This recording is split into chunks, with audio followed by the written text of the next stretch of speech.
Hello అండి, అందరికీ నమస్కారం. ద నావెల్ విస్పరర్ విత్ విన్యాకి స్వాగతం. మీరు ఇప్పుడు వినబోయే కథ పూర్తిగా కల్పితం, అంటే ఫిక్షనల్. ఇందులోని పాత్రలు, సంఘటనలు, పేర్లు ఎవరిని ఉద్దేశించినవి కావు. నిజ జీవితంతో ఏదైనా పోలిక ఉంటే అది పూర్తిగా యాదృచ్ఛికం మాత్రమే.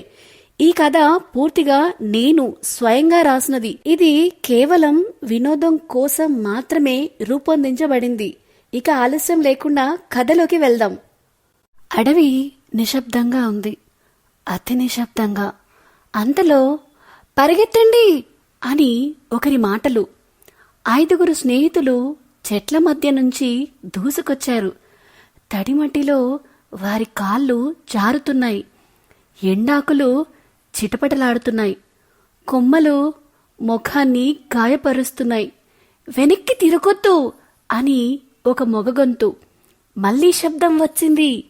ఒక భయపడుతున్న ఆడపిల్ల గొంతు. నా బ్యాగ్. మరొక ఆడపిల్ల గొంతు. వద్దులే అని ఒక మగ గొంతు. వెనక నుంచి ఒక భయంకరమైన గర్జన. ఎలుగుబంటి ఆగడం లేదు. ప్రతి మలుపు వాళ్ళని ఇంకా లోపలికి తీసుకెళ్తుంది, సూర్యకాంతి కూడా చేరని చోటికి. అంతలో మీరా కాలు జారింది. నా వల్ల కావటం లేదు. అర్జున్ ఆమె చేతిని పట్టుకున్నాడు. ఇప్పుడు ఆగితే చేస్తాం. వాళ్ళ ఊపిరి తెగిపోతుంది, ఛాతీ మండిపోతుంది, కాళ్ళు స్పందించడం మానేస్తున్నాయి. గర్జన మరింత దగ్గరైంది. అప్పుడే ఒక పదునైన విజిల్ శబ్దం గాలిని చీల్చింది. అడవి ఆగిపోయింది. ఒక క్షణంలో మంటలు ఎగిసిపడ్డాయి. టార్చ్ వెలుగులో ఒక 25 నుంచి 27 ఏళ్ల అమ్మాయి అడవిలో నుంచి బయటికి వచ్చింది. నిలకడగా భయం లేకుండా ఉంది తను. ఆమె చూపు నేరుగా ఎలుగుబంటిపై నిలిచింది. చేతిని మెల్లగా పైకెత్తింది. ఎలుగుబంటి క్షణం ఆగింది, గుర్రుమంది, తిరిగి అడవిలోకి కలిసిపోయింది. అంతా నిశ్శబ్దం. స్నేహితులు నేలపై కూలిపోయారు, వణుకుతూ, ఏడుస్తూ. ఆ యువతి మెల్లగా చెప్పింది, మీకేం కాదు, ఇప్పుడు మీరు సేఫ్, రండి అని తన ఇంటికి తీసుకుని వెళ్ళింది వాళ్ళని. ఆ ఇంటి వెచ్చదనం వారి భయాన్ని కరిగించింది. చెక్క బెంచ్ మీద మడిచిన కొత్త బట్టలు, టేబుల్ మీద ఆవిరి వచ్చే ఆహారం. కొంతసేపు ఎవరూ మాట్లాడలేదు. ఆ యువతి ద్వారం దగ్గర నిలబడి ఉంది. ఏదో మాట్లాడాలనుకుంటుంది తను, కాని ఎలా మొదలు పెట్టాలో తెలియనట్టు నిలుచుంది. నిశ్శబ్దం భారంగా మారింది. అర్జున్ గొంతు సవరించాడు. నేను అర్జున్, తను నా ఫ్రెండ్స్ అని తన ఫ్రెండ్స్ని చూపిస్తూ. అతను కబీర్, వాడు రోహన్. రోహన్ చిన్నగా చెయ్యి ఊపాడు. వాళ్ళు మీరా, నిషా అని ఒక్కొక్కరిని అర్జున్ ఆమెకి పరిచయం చేశాడు. ఆమె ఒక్కొక్కరి మొహాన్ని జాగ్రత్తగా చూసింది, మనసులో గుర్తుపెట్టుకున్నట్టుగా. ఓ అని మెల్లగా ఓకే అని అంది. మళ్ళీ నిశ్శబ్దం. ఆమె మాట్లాడబోయి ఆగింది. చివరికి నిషా నవ్వుతూ అడిగింది, మీ పేరు అని. ఆ యువతి ఒక్కసారిగా ఆగిపోయింది. ఆ ప్రశ్న ఆమెని గాయపరిచినట్టుంది. మంటల వైపు చూసింది. సెకండ్లు గడిచాయి, అతి ఎక్కువ సెకండ్లు. స్నేహితులు ఒకరినొకరు చూసుకున్నారు. చివరికి ఆ అమ్మాయి నోరు తెరిచి ఆరోహి, దాదాపు వినిపించని స్వరంతో చెప్పింది ఆమె. చాలా బాగుంది మీ పేరు అని మీరా వెంటనే అంది. ఆరోహి తల ఊపింది, కాని ఆమె ముఖంలో ఏదో దూరం. ఆహారపు ప్లేట్లు దగ్గరికి జరిపి చెప్పింది, తినండి, అలసిపోయి ఉంటారు అని. వాళ్ళు తిన్నారు. బట్టలిచ్చి మీరు మార్చుకోండి, నేను హాల్లో ఉంటాను అని చెప్పి వెళ్ళిపోయింది ఆరోహి. ఆమె వెళ్ళగానే కబీర్ మెల్లగా, మీరు ఏదైనా తేడా గమనించారా అని అన్నాడు. ఏం తేడారా అని అడిగాడు రోహన్. పేరు చెప్పడానికి అంతా ఆలోచించిందేంటామే అని అన్నాడు కబీర్. అర్జున్ అవును, ఎందుకంటావ్ అని అడిగాడు. మీరా చిరాకుగా చూసింది. గాయ్స్, సీరియస్లీ, మనము తనకి పూర్తిగా స్ట్రేంజర్స్. ఇలా అంత ఈజీగా వాళ్ళ డీటెయిల్స్ చెప్తారనుకుంటారా అని అంది. పేరుకే ప్రాబ్లం అయిపోతుందా ఏంటి?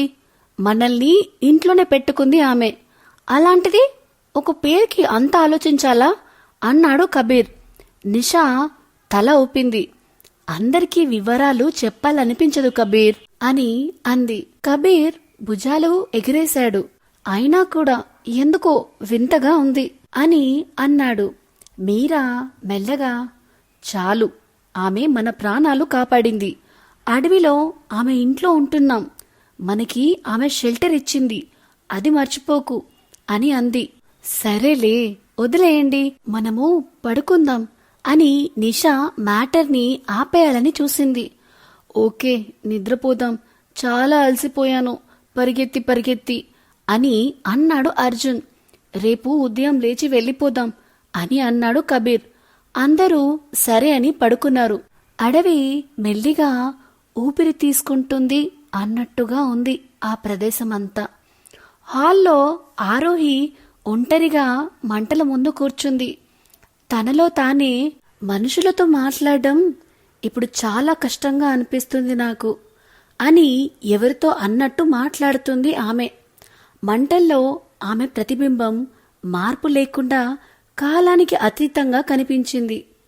లైట్లు మసకబారాయి. ఇల్లు నిశ్శబ్దంగానే ఉంది. కానీ నిద్ర రావట్లేదు ఆ 5 ఫ్రెండ్స్కి. నిషా మెల్లగా కళ్ళు తెరిచింది. పడుకున్నారా అని చాలా నెమ్మదిగా అడిగింది నిషా. లేదు అని రోహన్ బరువుగా ఊపిరి వదిలాడు. నో, కబీర్ పక్కకు తిరుగుతూ అన్నాడు. అర్జున్ పైకప్పును చూస్తూ, ఇక్కడ చాలా నిశ్శబ్దంగా ఉంది అన్నాడు. మీరా కాస్త దగ్గరికి వచ్చి, నాకెందుకో అడవి మనల్ని చూస్తున్నట్టు అనిపిస్తుంది అని అంది. రోహన్ చిన్నగా నవ్వుతూ, అమ్మా తల్లి, నువ్వు భయపెట్టకు అన్నాడు. నిషా కూర్చొని, ఏమైనా చేద్దామా అంది. కబీర్ వ్యంగ్యంగా, చెట్లకి పాట పాడాలా అన్నాడు. రోహన్ వెంటనే, లేదురా, గేమ్స్ ఆడదాం అని సూచించాడు. మీరా కాస్త ఆగి, ఆమెకి ఇబ్బంది అవుతుందేమో అంది. అంతలో, ఇప్పటికే మీరు ఈ అడవిని డిస్టర్బ్ చేస్తున్నారు. ఆ స్వరం గది బయట నుంచే వచ్చింది. 5 ఒక్కసారిగా లేచారు. గుండెలు ఢబ్బని కొట్టుకున్నాయి. వాళ్ళ గది తలుపు ముందే ఆరోహి నిలబడి ఉంది. చీకట్లో ఆమె ఆకారం స్పష్టంగా కనిపిస్తుంది. ఒక్క క్షణం ఎవరికీ మాట రాలేదు. ఇంతసేపు ఆమె బయటే ఉందా అన్న సందేహం అందరి మనసుల్లో ఒకేసారి మెరిసింది. వాళ్ళ మొహాల్లో భయం చూసి ఆరోహి వెంటనే అర్థం చేసుకున్నట్టు, భయపడకండి అంది మెల్లగా. చేతిలో ఉన్న మగ్ని చూపిస్తూ, మీకు నీళ్లు ఇవ్వడం మర్చిపోయాను, అందుకే వచ్చాను అని అంది. అప్పుడే వాళ్ళందరి చూపు ఆమె చేతిలో ఉన్న నీళ్ల మగ్పై పడింది. ఒక్కసారిగా ఊపిరి పీల్చుకున్నట్టు అయింది వాళ్ళకి. కబీర్ చేతిని ఛాతీ మీద పెట్టుకుని, గుండె ఆగిపోయిందనుకున్నాన్రా అన్నాడు. వాళ్ళ ఫ్రెండ్స్కి మాత్రమే వినపడేటట్లు. అంత మెల్లిగా చెప్పిన కబీర్ మాటలు ఆరోహికి అర్థమైనట్టు చిన్నగా నవ్వింది. రోహన్ నవ్వుతూ, మేము ఏదో వేరేలా ఊహించుకున్నాం అన్నాడు. మీరా సిగ్గుగా, సారీ, భయపడ్డాం అంది. ఆరోహి కాస్త చిరునవ్వి, ఇట్స్ ఓకే, ఈ అడవిలో మొదటి రాత్రి ఎవరికైనా ఇలానే ఉంటుంది అని అంది. ఆమె నీళ్లమగ్ని వాళ్ళకి ఇచ్చి, నిద్ర రాకపోతే ఆడుకోవచ్చు అంది. నేను హాల్లో ఉంటాను, అక్కడికి వచ్చి ఆడుకోండి అని చెప్పి మెల్లగా అక్కడి నుంచి వెళ్ళిపోయింది. తలుపు మూసుకున్నాక అందరూ ఒకరినొకరు చూసుకున్నారు. భయం కాస్త తగ్గింది. గది మళ్ళీ వెచ్చగా అనిపించింది. అందరూ హాల్లోకి వచ్చేశారు. ఆరోహి మొదట చూస్తూ కూర్చుంది వాళ్ళని. వాళ్ళ మాటల్ని గమనిస్తూ ఉంటుంది. తర్వాత మెల్లగా వాళ్ళతో కలిసిపోయింది. ఆమె నవ్వినప్పుడు అడవి కూడా నిశ్శబ్దంగా మారినట్టు అనిపిస్తుంది వాళ్ళకి. స్టోరీ టైం అని రోహన్ చేతులతో చప్పట్లు కొట్టాడు. సరే, నేనే మొదలు పెడతా అని కబీర్ ముందుకు వచ్చాడు. అతను కథ చెప్పడం మొదలుపెట్టాడు. కొన్ని నిమిషాల తర్వాత బోరింగ్ అని మీరా నేరుగా చెప్పేసింది. కబీర్ ఆగిపోయాడు. అదేంటి అని. ఇదే నా కథ అని అర్జున్ అడిగాడు. కబీర్ భుజాలు ఎగిరేశాడు. నిజ జీవిత కథలు అంతే ఉంటాయి అని అన్నాడు. రోహన్ నవ్వుతూ ముందుకు వచ్చాడు. సరే, ఇప్పుడు నా వంతు అని తన కథ చెప్పడం స్టార్ట్ చేశాడు. తన చిన్ననాటి జ్ఞాపకం చెప్పాడు. దారి తప్పి భయపడి చివరికి ఇంటికి చేరిన కథ. అతను ముగించగానే బాగుంది అని నిషా మెల్లగా అంది. కానీ ఎందుకో పూర్తిగా అనిపించలేదు అంటుంది ఆమె. రోహన్ తల ఊపాడు. జ్ఞాపకాలెప్పుడూ అలానే ఉంటాయి అని. అప్పుడు అర్జున్ మాట్లాడాడు. తన భయాల గురించి, ఎంతో సాధించాలనే ఆశల గురించి. ఆ ఎలుగుబంటి వెంటాడిన తర్వాత మిగతా భయాలన్నీ నాకు చాలా చిన్నవిగా అనిపించాయి అన్నాడు. మళ్ళీ నిశ్శబ్దం. మీరా నెమ్మదిగా అంది. నాకు కథలు నచ్చవు. అందరూ ఆమె వైపు చూశారు. ఎందుకంటే అని ఆమె మాట ఆపి మళ్ళీ మొదలుపెట్టింది. అవి ఒకరోజు ముగిస్తాయి కదా, నాకు అలా నచ్చదు అని అంది ఆమె. నిషా తన కాళ్ళు మడిచి కూర్చొని, నేను కథలు చెప్పేది వినేది మర్చిపోవడానికి అని అంది. అందరూ ఆమె వైపు చూశారు అర్థం కానట్టు. మనసులో భారంగా ఉన్నప్పుడు కొద్దిసేపైనా ఆ కథలు మన ప్రాబ్లమ్స్ని దూరంగా ఉంచుతాయి అని అంటుంది. ఆరోహి అంతా మౌనంగా వింటుంది. ఆమె కళ్ళల్లో ఏదో తడబాటు. కబీర్ ఆమె వైపు చూసి అడిగాడు, మీకు కథలిష్టమేనా అని. ఆమె ఒక క్షణం ఆలోచించింది. అవును అన్నట్టు తల ఊపింది. ఎలాంటి కథలంటే మీకిష్టం అని నిషా అడిగింది. ఆరోహి మెల్లగా చెప్పింది. కాలం దాటినా గుర్తుండే కథలంటే నాకు చాలా ఇష్టం అని. ఆ మాటల్లో ఒంటరితనం దాగుంది. అర్జున్ మృదువుగా నవ్వాడు. అయితే మీరు కూడా ఒక కథ చెప్పండి అని అడిగాడు. ఆరోహి తల ఎత్తింది. చుట్టూ కూర్చున్న ముఖాల్ని చూసింది. మంట వైపు చూసి సరే అంది. ఆరోహి చేతిలోని వేళ్లు స్వల్పంగా వణికాయి. ఒక హీరోయిన్ ఉండేది అని మెల్లగా మొదలుపెట్టింది ఆమె కథ. అందరూ ఊపిరి ఆపుకొని వింటున్నారు. ఆమె స్టేజ్ మీద అడుగు పెట్టగానే చప్పట్ల శబ్దం ఆగేది కాదు. లక్షల మంది నిజంగా ప్రేమించేవారు ఆమెని. రోహన్ చిరునవ్వుతో అన్నాడు, ఎంత లక్కీ కదా ఆమె అని. ఆరోహి తల ఊపింది. ఆ నవ్వులో ఏదో బాధ కనిపించింది అందరికీ. అంతమంది మధ్యలో కూడా ఆమె చాలా ఒంటరిగా ఉండేది. మీరా ముఖంలో మార్పు కనిపించింది. ఒక పార్టీలో ఆమె అతన్ని కలిసింది అని ఆరోహి తన కథను కొనసాగించింది. పార్టీ హాల్లో లైట్లతో నిండిపోయింది. సంగీతం, నవ్వులు, కెమెరాల ఫ్లాషు. ఆమె ముఖం మీద మాస్క్. అది ఫ్యాషన్ కోసం కాదు, తనని గుర్తించకుండా ఉండడానికి. ఇప్పుడే వెళ్ళాలి అని ఆమె పిఏకి చెప్పింది. సరే మేడం అని పిఏ అడ్డుకోకుండానే సమాధానం ఇచ్చాడు. కానీ బయటకు వెళ్లే దారిలో అకస్మాత్తుగా పెరిగిన జనసందడి, కెమెరాల గుంపు అతన్ని మధ్యలోనే ఆపేశాయి. ఆమెకి దారి క్లియర్ చేయడానికి ప్రయత్నించిన ఆ గందరగోళంలో అతను అక్కడే నిలిచిపోవాల్సి వచ్చింది. ఆమె వెనక్కి తిరిగింది. అంతే, జనం మధ్య ఇరుక్కుంది ఆమె. ఎక్కడ చూసినా ఫోన్లు, కెమెరాలు, పిలుపులు. ఆరోహి ఆరోహి అంటూ జనాలు పిలుస్తున్నారు. అయితే వారు ఆరోహి మధ్యలో ఉన్నారని గుర్తించలేకపోతున్నారు. అప్పుడే ఎవరో ఆమె చేతిని పట్టుకున్నారు. బలంగా కాదు, కాని భద్రంగా. ఈ వైపుకు రండి అని లోతైన శాంతమైన స్వరం వినిపించింది. ఆమె తల ఎత్తింది. మొదటిసారి అతన్ని చూసింది.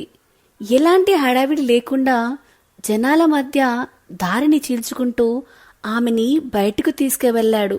ఎవరూ గమనించలేదు వాళ్ళని. బయటికి వచ్చాక ఆమె ఊపిరి పీల్చింది. థ్యాంక్ యూ అని అంది. అతను ఆమె ముఖాన్ని చూశాడు. మాస్క్ ఉన్నా కూడా ఫేస్ కనిపిస్తున్నట్టు చూశాడు ఆమెని అతను. నిజంగా అతనికి నా మొహం కనిపిస్తుందా లేక ఇది నా ఊహ అనుకుంది ఆరోహి. జాగ్రత్త అన్నాడు అతను. అంతే, అక్కడి నుంచి వెళ్ళిపోయాడు. ఆమె అక్కడే నిలబడి ఉంది. ఎవరితను? ఎలా తెలుసుకున్నాడు నాకు సహాయం కావాలని అని అనుకుంది ఆరోహి. అలా కొన్ని రోజుల తర్వాత ఒక హై రైజ్ బిల్డింగ్ లో ఆమె మళ్లీ మాస్క్లోనే ఉంది. లిఫ్ట్లోకి ఎక్కింది. తలుపులు మూసుకున్నాయి. లిఫ్ట్ ఒక్కసారిగా ఆగిపోయింది. లైట్లు మరిగిపోయాయి. ఆమె గుండె గట్టిగా కొట్టుకుంటుంది. హలో అని అంది. సమాధానం లేదు. అప్పుడే భయపడకండి అనే స్వరం ఆమెకి వినిపించింది. ఆమె వెనుకకు తిరిగింది. అతనే లిఫ్ట్లో వెనక నిలబడి ఉన్నాడు. మీరు అని ఆమె అంది. అవును, మళ్ళీ కలిశాం అన్నాడు అతను. అతను ఎమర్జెన్సీ బటన్ నొక్కాడు చాలా శాంతిగా. ఇలాంటి చోట్ల మీరెప్పుడు ఒంటరిగా ఉండకూడదు అన్నాడు అతను. మీరెప్పుడు ఇలానే వస్తుంటారా అని అడిగింది ఆమె. అతను సమాధానం చెప్పలేదు. లిఫ్ట్ మళ్ళీ కదిలింది. తలుపులు తెరుచుకున్నాయి. ఆమె బయటికి వచ్చింది. వెనక్కి తిరిగి చూసింది. అతను అప్పటికే అక్కడ లేడు. కొన్ని రోజుల తర్వాత వర్షం పడుతున్న రాత్రి రోడ్డు మీద ఆమె మాస్క్ వేసుకుని కార్ నుంచి దిగింది. షూటింగ్ ముగిసిన తర్వాత కార్ రిపేర్ కారణంగా క్యాబ్ బుక్ చేసుకుని రోడ్డు దాటుతుంది. ఫ్లాష్ లైట్లు. అక్కడే ఆగండి, ఎవరో వేసిన కేక వినిపించింది ఆమెకి. ఆమె వెనక్కు అడుగు వేసింది. కారు హారన్ స్లిప్ అయి ఆమె పడిపోతుందనుకున్న క్షణంలో ఎవరో ఆమెను లాగాడు. తన ఛాతికి దగ్గరగా. వర్షంలో మాస్క్ తడిసింది. ఆమె ఊపిరి అతనికి తగిలింది చాలా దగ్గరగా. మీరెప్పుడు ప్రమాదాల్లోనే ఉంటారా అంటూ అతని స్వరంలో అసహనం స్పష్టంగా వినిపించింది. ఆమె నిశ్శబ్దంగా ఉంది. అతను వెళ్ళిపోయాడు. కొన్ని రోజుల తర్వాత ఒక ఈవెంట్లో అతను మళ్ళీ కనిపించాడు. పార్టీ హాల్ వెలుగులో హీరోయిన్ అతన్ని చూసి నవ్వింది. ఒక సాధారణ నవ్వు. అతను చూసినట్టే చూసి మొహం తిప్పేశాడు. అది ఆమెకి పెద్ద విషయం అనిపించలేదు. తనకు అనిపించింది 3 సార్లు మాస్క్ వేసుకున్నందున అతను తనను గుర్తించలేకపోతున్నాడా అని. అప్పుడే అతను సడన్ గా స్టేజ్ మధ్యకు వచ్చాడు. అప్పుడే ఆరోహికి తెలిసింది ఆయన పేరు ఆర్యన్ అని. హోస్ట్ స్టేజ్ మీద అతనిని పరిచయం చేస్తున్నాడు. Sir, ladies and gentlemen, presenting Aryan Malhotra, the great businessman known for being reserved and rarely interacting with anyone అంటూ వాపోయాడు. ఆరోహి ఆ వాక్యాలను వింటూ ఆలోచిస్తుంది. ఆర్యన్ మల్హోత్రా పెద్ద బిజినెస్ మ్యాన్. తనకు తెలిసిన దాని ప్రకారం ఆర్యన్ మల్హోత్రా పెద్ద బిజినెస్ మ్యాన్. ఎవరితో ఎక్కువ మాట్లాడు, ఎల్లప్పుడూ రిజర్వ్గా ఉంటాడని. ఏ పనైనా అతనికి లాభాన్ని తెచ్చే అవకాశం ఉన్నది అయితే మాత్రమే చేస్తాడని విన్నది.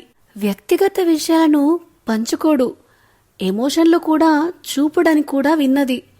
ఇప్పుడు హోస్ట్ మాటల్లో ఇది నిజమే అని ఆమె గుర్తు చేసుకుంది. ఆలోచనలో ఆమె చిన్నగా ఆశ్చర్యపోయింది. ఎవరు ఇంత చిన్న వయసులో ఈ స్థాయిలో వ్యాపారంలో ఫోకస్, డిసిప్లిన్ మరియు కూల్ హెడెడ్నెస్ చూపించగలరని. ఆలోచనలో ఆరోహి మునిగిపోతూ ఆర్యన్ని గమనిస్తుంది. పిఏ వచ్చి పిలిచినా ఆమెకు అసలు వినిపించడం లేదు. మేడం, మిమ్మల్ని పిలుస్తున్నారు, స్టేజ్కి వెళ్ళండి అని పిఏ అన్నాడు. ఏంటి ఆరోహి గారు, గిఫ్ట్ తీసుకోవాలనుకుంటున్నారా లేకపోతే ఆడియన్స్ ని ఎంటర్టైన్ చేయాలనుకుంటున్నారా అని హాస్యంగా హోస్ట్ అదనంగా అనుసంధానించాడు. అప్పుడే ఆరోహికి అర్థమైంది. నిశ్శబ్దంగా ఆర్యన్ని గమనించడం, ఆమె పూర్తిగా ఇమ్మర్స్ అయి ఉండడం. స్టేజ్ మీద అడుగు పెడుతూ ఆమె ఆ reserved, coal hearted, brilliant business man ను ప్రత్యక్షంగా చూస్తుంది. ఆర్యన్ చేతుల్లో బెస్ట్ యాక్ట్రెస్ అవార్డు. అతను కేవలం స్మైల్ చేసి అవార్డుని ఆరోహికి అందించాడు. ఆ స్టేజ్ దగ్గర ఉన్న జనాలపై అతని చూపు స్పష్టంగా ఉంది. ఆర్యన్ స్టేజ్ దగ్గర ఆడియన్స్ ని పరిశీలిస్తూ ఆరోహికి కత్తెరగా, స్వల్పంగా హాస్యంతో అన్నాడు, ఈసారి ఎటువంటి ప్రమాదం లేకుండా బాగానే ఉన్నారే అని వ్యంగ్యంగా అన్నాడు ఆర్యన్. ఆరోహి షాక్ అయింది. అంటే ఆర్యన్ తనను గుర్తించాడని ఆమెకి అర్థమైంది. కానీ ఎలా అనేది మాత్రం ఆమెకి ఇంకా అర్థం కాని విషయం. ఈ గందరగోళంలో ఆమె స్టేజ్ నుండి దిగింది. వావ్, సో కూల్, చాలా బాగుంది కదా అని ఎగ్జైటింగ్ గా అంది మీరా. తర్వాత ఏమైంది, వాళ్ళు మళ్ళీ కలుసుకున్నారా అని అడిగింది నిషా. అవును, హీరోయిన్ పేరు మీ పేరు పెట్టుకున్నారా అని అడిగాడు అర్జున్. ఆరోహి చిన్నగా నవ్వి, నాకు పేర్లు ఎక్కువగా తెలీదు, అందుకే నా పేరు పెట్టుకున్నా అంది లోతైన కళ్ళతో. ఆ కళ్ళతో తను ఎన్నో చెప్పాలి అన్నట్టు అనిపిస్తుంది వాళ్ళకి. సరే వదిలేయండి, ఏ పేరైతే ఏంటి, స్టోరీ ఇంపార్టెంట్. స్టోరీ చాలా బాగుంది, మీరు చెప్పండి తర్వాత ఏం జరిగింది అని అడిగాడు కబీర్. ఆమె కాస్త ఆగింది.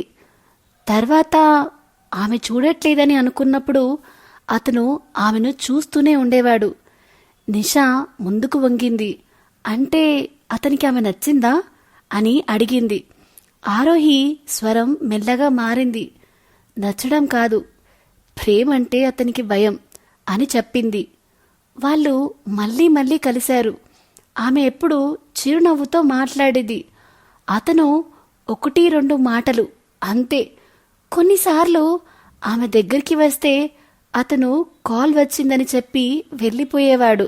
కొన్నిసార్లు ఆమె మెసేజ్ చూసి కూడా చూడనట్టు వదిలేసేవాడు. అది ఆమె గుండెల్లో నొప్పిగా మారింది. ఒక రాత్రి ఆమె అతన్ని చూసింది ఇంకో అమ్మాయితో, నవ్వుతూ చేతిలో చేయి వేసి. ఆ క్షణంలో ఆమె చిరునవ్వు మాయమైంది. అసూయ. ఆరోహి స్వరం కాస్త భారమైంది. అది ఆమెకు అసహ్యంగా అనిపించింది. కానీ ఆ బాధ కన్నా ఎక్కువగా తన మీదే కోపం వచ్చింది అని అంది ఆరోహి. అతన్ని అడిగిందా అని అర్జున్ అడిగాడు. ఆరోహి తల అడ్డంగా ఊపింది. లేదు. ఆమె నెమ్మదిగా దూరం వెళ్ళిపోయింది. అది అతనికి తెలిసింది. మొదటిసారి అతని గుండెల్లో ఏదో ఖాళీ. ఆమె నవ్వు కనిపించకపోవడం, ఆమె మాట వినిపించకపోవడం అతను తట్టుకోలేకపోయాడు. చివరికి ఆమె దగ్గరికి వచ్చాడు. నన్నెందుకు దూరం పెడుతున్నావు అని అడిగాడు. ఆమె కళ్ళు ఎత్తలేదు. ఎందుకంటే నీ జీవితంలో నాకు చోటు లేదని అనిపించింది అని అంది. ఆ మాటల తర్వాత వాళ్ళ మధ్య నిశ్శబ్దం. ఆ నిశ్శబ్దం అరిచినట్టే ఉంది. మరో రోజు ఒక వ్యక్తి అందరి ముందు ఆమెని ప్రశంసించాడు. ఆమె నవ్వింది. అతను దూరంగా నిలబడి చూశాడు. లోపల ఏదో మండింది. దవడలు బిగించాడు. చేతులు గట్టిగా ముడిచాడు. ఆ రాత్రి ఆమెను అడిగాడు, నన్ను ఇలా దూరంగా పెట్టడం నీకు సరదానా అని. ఆరోహి కళ్ళల్లో నీళ్లు. నువ్వే నేర్పించావు కదా అని అంది ఆర్యంతో. ఆ మాటలు అతన్ని పూర్తిగా విరిచేశాయి. నిషా మెల్లగా అడిగింది, అతను ఎప్పుడు ఆమెని ప్రేమిస్తున్నానని అర్థం చేసుకున్నాడు అని. ఆరోహి చిరునవ్వింది. చాలా లోతైన చిరునవ్వు అది. ఆమె లేకుండా తన జీవితం ఊహించుకున్నప్పుడు, ఆ ఊహే అతన్ని భయపెట్టినప్పుడు అని చెప్పింది. చివరికి అతని అన్నాడు, ప్రేమంటే ఏమిటో నాకిప్పటి వరకు తెలియలేదు, కానీ నిన్ను కోల్పోవడం మాత్రం భరించలేను అని. ఆమె ఏడ్చేసింది. అతను ఆమెని అక్కున చేర్చుకున్నాడు. ఆమె ప్రేమను అంగీకరించాడు. మంట చిటపటలాడింది. ఎవ్వరూ మాట్లాడలేదు. తర్వాత అని అందరూ ఒకేసారి అడిగారు. ఆరోహి లేచింది. తర్వాతేంటి? అంతే అని అంది. అదేంటి అని అర్జున్ అడిగాడు. ఇంకాస్త చెప్పొచ్చు కదా అని నిషా గొంతు మెల్లగా అడిగింది.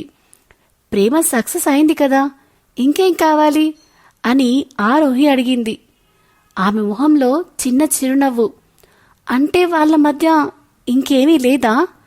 తను ఎందుకు మొదట వద్దనుకున్నాడు, అవేం లేదా అని అర్జున్ అడిగాడు.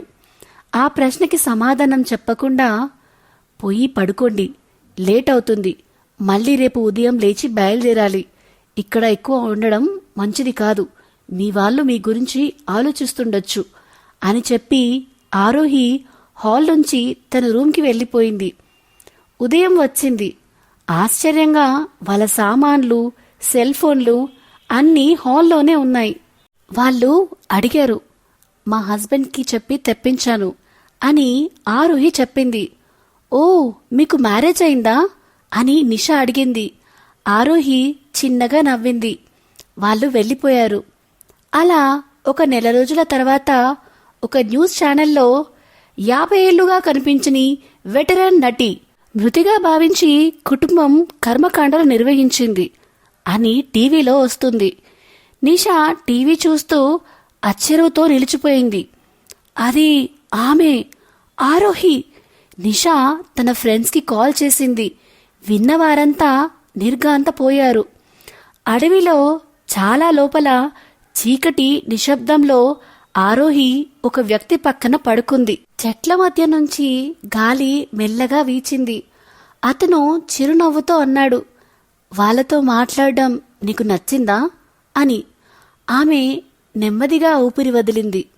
అవును, 50 ఏళ్ల తర్వాత మళ్ళీ మనుషులతో మాట్లాడాను. ఒక క్షణం ఆగి ఆమె మెల్లిగా చెప్పింది, వాళ్ళు మారిపోతారు, ప్రేమిస్తారు, భయపడతారు, వృద్ధాప్యం, మరణం అంటూ ఆమె అతని ఛాతి మీద తలపెట్టింది. కానీ వారి భావాలు చిన్న చిరునవ్వుతో కొనసాగించింది. ఇంకా అందమైనవే అని అంది. అతను ఆమెని దగ్గరికి తీసుకున్నాడు. ఆ ఆలింగనం కాలాన్ని ఆపినట్టుంది.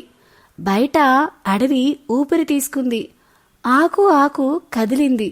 రాత్రి మౌనంగా వాళ్లను చూస్తూనే ఉంది. ఇక్కడితో ఈ కథ ముగుస్తుంది.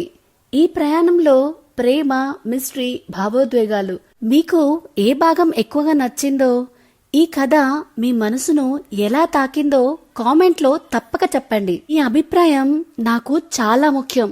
మీ లైక్, మీ కామెంట్నే నా తదుపరి కథకి ప్రేరణ. ఈ కథ మీకు నచ్చితే వీడియోకి లైక్ చేయండి. ఇలాంటి మరిన్ని కథలు వినాలంటే ఛానల్ని సబ్స్క్రైబ్ చేయండి. మీ స్పందన ఆధారంగా నేను నా తదుపరి కథను మీ ముందుకు తీసుకొస్తాను. మళ్ళీ కలుద్దాం మరో కథతో.